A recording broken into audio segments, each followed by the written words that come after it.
시청자 여러분 안녕하십니까? 건강한 생활 습관을 지켜드리는 쿠키 건강 뉴스 시작하겠습니다.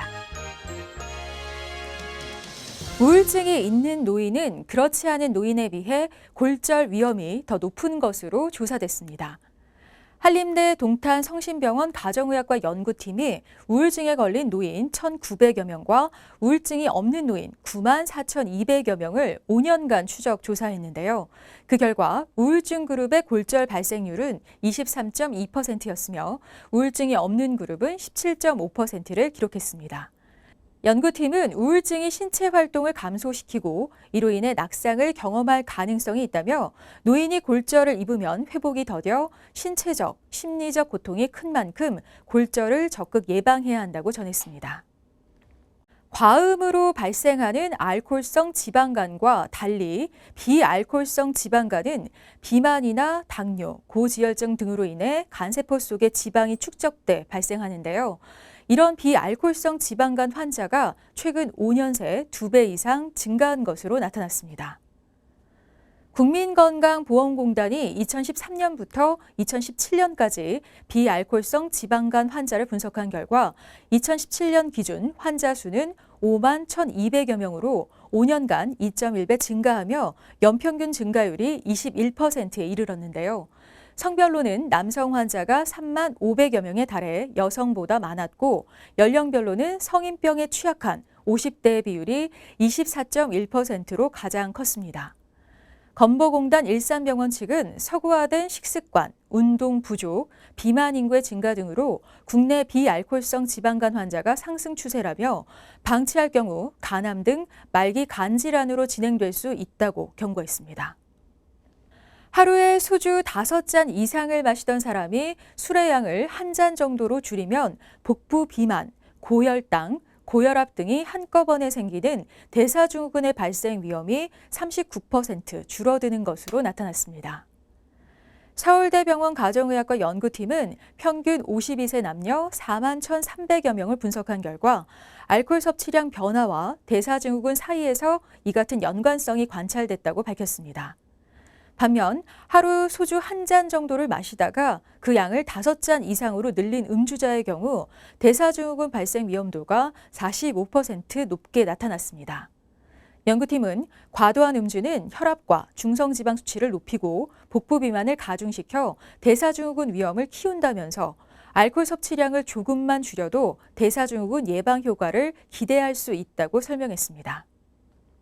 3개월 이상 콩팥이 손상돼 있거나 콩팥 기능이 지속적으로 떨어져 있는 상태를 만성 콩팥병이라고 부르는데요. 초경이 빠를수록 또 생애 생리기간이 긴 여성일수록 만성 콩팥병에 걸릴 가능성이 낮다는 분석이 제시됐습니다.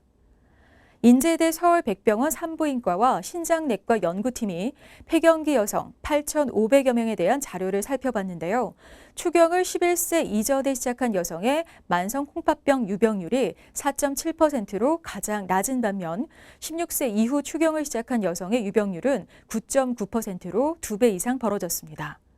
생애 생리기간별 만성 콩팥병 유병률은 20년 미만인 경우 13.9%로 가장 높았고 45년 이상에서 2.3%로 현저하게 떨어졌습니다. 연구팀은 이는 혈관을 보호하는 여성 호르몬 에스트로겐의 분비 기간이 길어지면서 나타나는 현상이라며 에스트로겐이 콩팥 혈관과 콩팥 기능을 보호하는 것으로 추정하고 있다고 전했습니다. 붉은 홍반이나 하얀 각질 등을 동반하는 피부 질환인 건선을 앓고 있는 경우 정신질환에 걸릴 위험이 더 크다는 연구 결과가 나왔습니다. 가톨릭대 서울성모병원 피부과와 광운대 경영학부 연구팀이 건선과 정신질환을 진단받은 환자 12,700여 명을 조사한 결과 건선 환자는 건선을 진단받지 않은 정상 대조군에 비해 주요 정신질환 발생 위험도가 2배 이상 높은 것으로 나타났습니다. 특히 불안장애가 2.92배로 가장 높았고 신경증성 장애는 2.66배, 신체형 장애 2.62배, 비기질성 수면 장애는 2.58배로 확인됐습니다. 연구팀은 건선 환자의 정신질환 위험도가 높고 일부 질환은 2, 3개월 만에 발생할 수 있다며 불안이나 우울 증상 등이 있으면 피부과와 정신건강의학과 전문의가 참여하는 다학제 진료를 조기에 시행할 필요가 있다고 강조했습니다.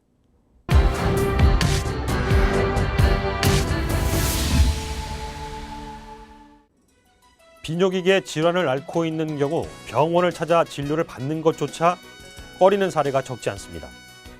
질환을 감추고 혼자서 앓다가 병을 더 키우게 되는 상황으로 이어질 수 있는 건데요. 전문의들은 이 초기에 적극적인 치료를 하면 약물만으로도 효과를 볼 수 있다고 설명했습니다. 통계를 보면 비뇨기계 질환 환자 수가 크게 늘고 있습니다.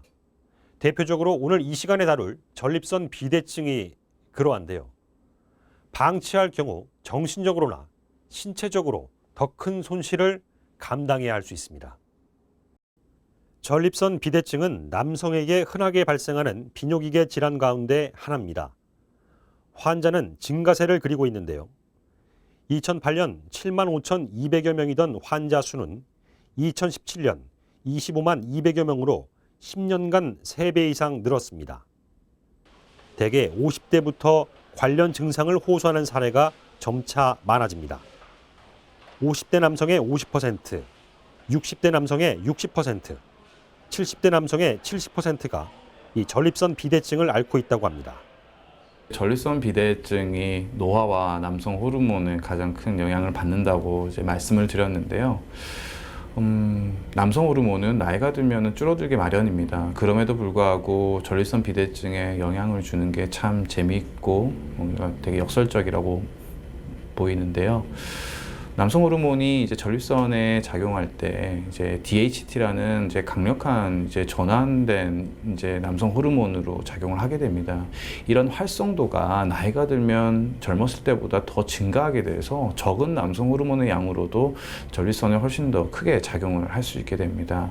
물론 아직까지 이거에 대한 명확한 연구 결과는 부족하지만 우리가 이론적으로는 이런 점이 전립선 비대증을 일으키는 하나의 원인으로도 우리가 알 수 있습니다.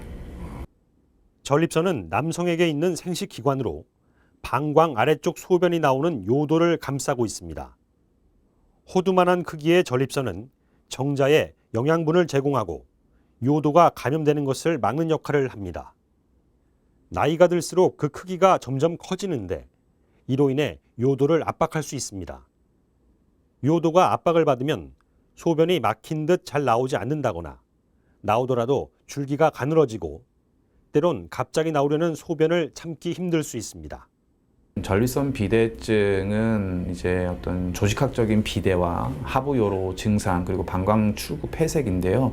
결국 이런 것들은 소변이 나오는 배뇨와 큰 관련이 있기 때문에 배뇨 증상과 관련이 있고 물론 이제 이런 배뇨 증상이 통증을 일으키는 경우는 굉장히 이제 세부적으로 굉장히 좀 특이적으로 나타나는 경우가 있습니다. 이제 가장 크게 말씀을 드리면 요폐라는 게 있을 수 있는데요. 소변을 보려고 해도 못 보는 경우입니다. 이제 이럴 경우에는 방광이 커지니까 소변을 못 보게 되고 아랫배가 굉장히 극심한 통증을 호소할 수 있습니다. 요폐가 일반적인 경우는 아닌 거고요. 요폐 같은 경우는 이제 전립선 비대가 굉장히 이제 치료를 하지 못한 전립선 비대가 이제 많이 진행됐을 때 나타나는 이제 증상 중에 하나입니다. 호르몬이 균형을 이뤄야 하는데 생식기관도 나이가 듭니다. 노화된 생식기관에서 남성 호르몬의 균형이 깨져버리고 전립선이 커지는 것이죠. 단순히 전립선이 크다고 해서 치료를 해야 하는 것은 아닙니다. 다만 소변이 요도를 통해 배설되는 이 배뇨 기능이 원활하지 않을 때는 전문의를 찾아 정확하게 진료를 받아봐야겠죠. 진단 과정에서는 이 소변 검사와 혈액 검사, 전립선 바로 뒤에 위치한 직장 안으로 의사가 직접 손가락을 넣어 살피는 직장 수지 검사 등이 이어질 수 있습니다.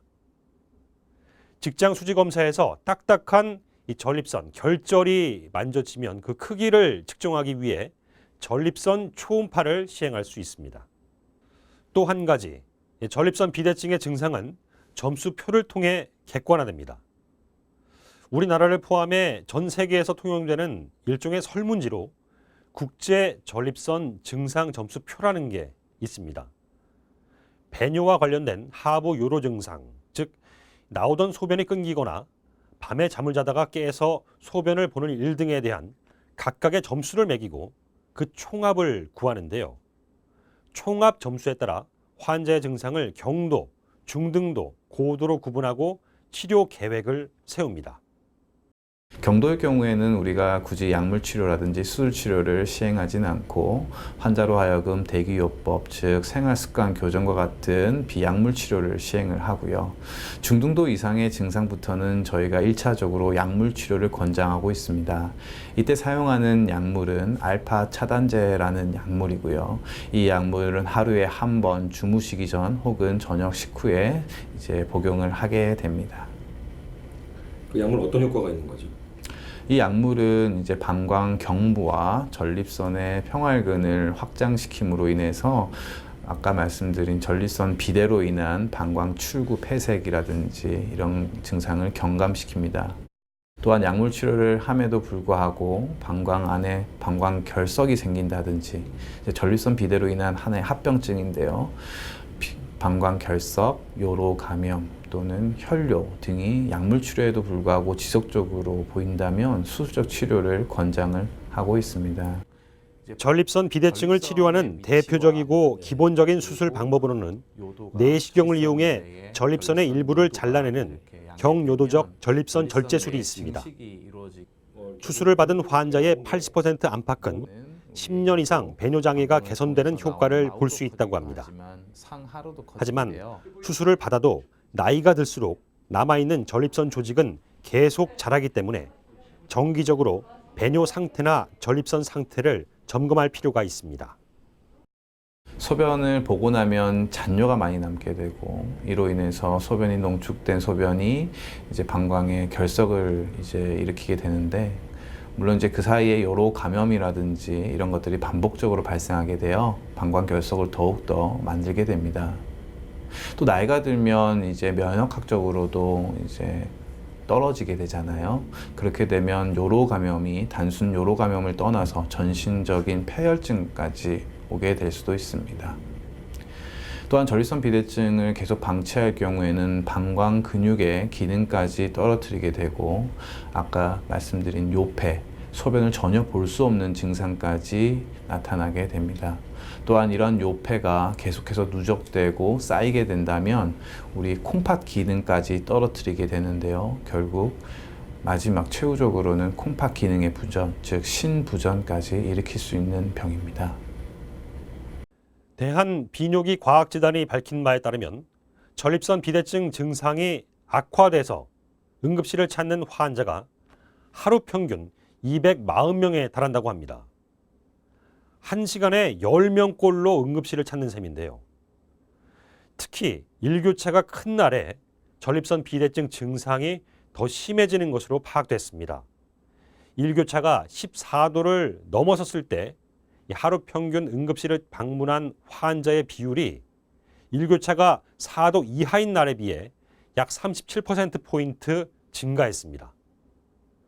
일교차가 크면 전립선이 압박한 그 요도가 제대로 이완되지 못해서 증상이 악화되는 것으로 추정됩니다. 이땐 이뇨작용을 촉진해 소변량을 늘리는 커피, 또 녹차 등의 음료와 술은 가급적 삼가는 게 좋습니다. 또 방광 수축을 억제하는 항히스타민과 에페드린 성분이 들어있는 감기약은 복용하지 않도록 주의해야 한다고 전문의들은 조언했습니다. 비뇨기 상태는 삶의 질과 연관이 깊습니다. 평소 술을 자제하고 운동을 규칙적으로 하고 배뇨 습관 등을 살피고 관리하면 도움이 될 수 있습니다.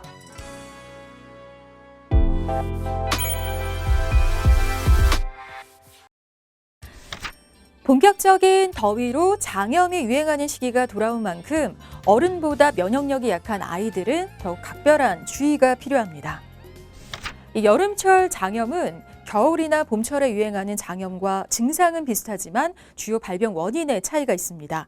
겨울철에 주로 발병하는 로타, 노로바이러스 장염은 바이러스에 의해 발생하며 음식물보다는 침이나 대변 분비물을 통해 전염되는데요. 반면 여름철 장염은 소위 식중독에 의해 발생하는 세균성 장염이 대부분입니다. 포도상구균, 살모넬라균, 대장균 등 식중독을 일으키는 균이 비위생적으로 조리되거나 더운 날씨에 변질된 음식물을 통해 인체 내로 들어와 감염을 일으키는데요. 이 장염은 전염성이 강한 질환이라 어린이집, 유치원, 초등학교에서 급식, 물놀이 등 단체 생활을 하는 아이들에게 쉽게 전파됩니다. 장염의 증상으로는 구토, 설사, 발열, 복통 등이 있는데요. 보통 하루에 3번 이상 무른 변, 설사를 보거나 물만 먹어도 토하는 양상을 보인다면 장염일 수 있습니다. 아이들에게는 어른들과 같은 전형적인 장염 증상 없이 속이 울렁거리고 더부룩한 형태로 나타나기도 하는데요. 유아장염의 이런 증상은 최대 10일까지 이어질 수 있어 증상이 조금 호전되더라도 완전히 나은 건 아닙니다. 장염 증상을 계속 보인다면 가장 중요한 건 수분 및 전해질 공급입니다. 심한 탈수가 의심된다면 수액 공급이 필요한데요.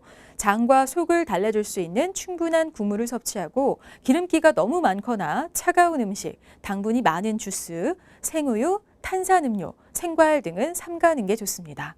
설사가 심한 아이는 죽이나 미음과 함께 따뜻한 보리차 등을 먹여 수분 섭취에 신경을 써야 하고요. 구토가 심하면 반나절 정도는 고형식을 먹이지 않는 게 좋고 밀가루 음식은 피해야 합니다. 특히 아이들은 우유를 마시면 소장 내벽의 육모박 손상으로 인해 소화가 어려울 수 있어 주의해야 합니다. 장염이 걸렸을 때는 맑은 콩나물국이 도움이 되는데요. 콩나물국은 한의학에서 대두황건이라 불리는 약재로 근육이 쑤실 때 치료제로 쓰이며 염증을 억제하고 열을 제거하는 효과가 있습니다. 콩나물국을 맑게 끓여 그 물을 자주 마시게 하면 장염 회복에 도움을 줄 수 있습니다. 또 맑은 국물 형태의 황태국이나 복지리도 좋습니다. 황태는 해독과 피로회복 효과가 탁월하며 복원은 허한 기운을 보충하고 이뇨작용을 돕는데요. 양념하지 않은 맑은 국물로 끓여 먹이면 속을 편안하게 해줍니다. 미나리도 효과가 좋은데요. 미나리는 각종 염증을 효과적으로 치유하며 염증 물질을 몸 밖으로 배출시킵니다. 또한 장내 유익균을 증가시켜 면역력을 높이는 효능이 있어 평소 장염 예방 차원에 섭취하는 것도 좋습니다.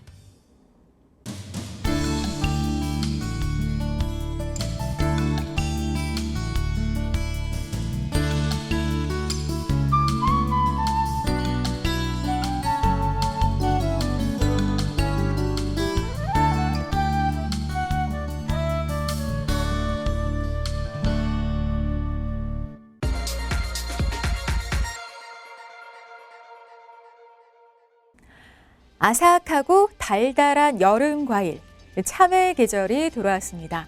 하지만 참외는 차가운 성질을 지녔기 때문에 소화 기능이 떨어지는 사람은 한꺼번에 많이 먹으면 배탈이 날 수 있어 주의해야 하고요. 참외를 물에 담갔을 때 물속에 가라앉으면 씨가 상한 것으로 씨가 붙어있는 하얀 부분인 태자와 씨는 제거하고 먹는 게 좋습니다. 제철 과일 참외 건강하게 즐기시기 바라고요. 오늘 퀴 건강 뉴스는 여기서 마칩니다. 고맙습니다.